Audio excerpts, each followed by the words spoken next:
sem vesel nagrade, ne, seveda zato, ker gre za odziv bolnikov in oceno predvsem bolnikov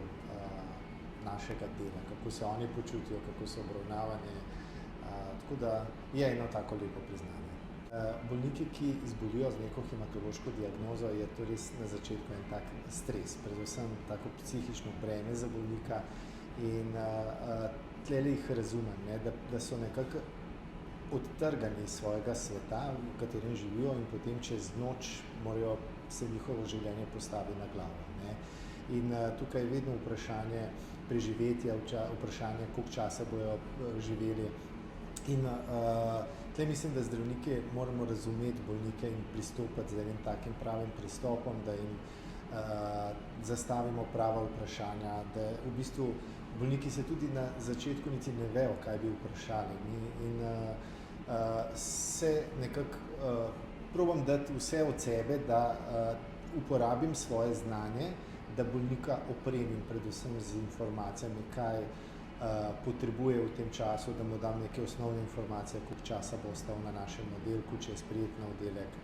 s čim ga bomo zdravili in tako, in potem postopno nekako to sprocesirati, neke osnovne informacije, ki jih dobi, ko mine ta prvi šok sprejema na naš oddelek, da potem nekako sprotimo, doziramo informacije, mu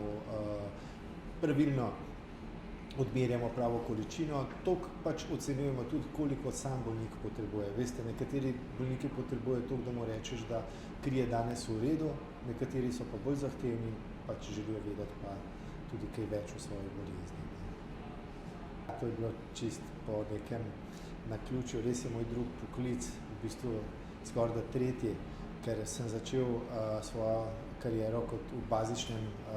raziskovanju na področju molekularne biologije, genetike, postrvi na biotehniški fakulteti, to je bila tudi moja diplomska naloga. Tam sem bil par let v eni taki zelo nadobudni, prijetni družbi mladih raziskovalcev, potem pa me je pot vodila, da sem vpisal specializacijo iz klinične biokemije. Sem bil približno ne 10 let, ampak skoraj 10 let v našem največjem laboratoriju v kliničnem centru KKKB. Potem sem pa nekako končal tudi zaporedno medicino in na prošnjo in nagovor in potem tudi meni je bil seveda izziv, sem si želel priti na hematologijo po pogovoru s profesorom Černelčem, ki mi je bil res tak vzor. In potem je nekako to vodilo. Začel sem hoditi na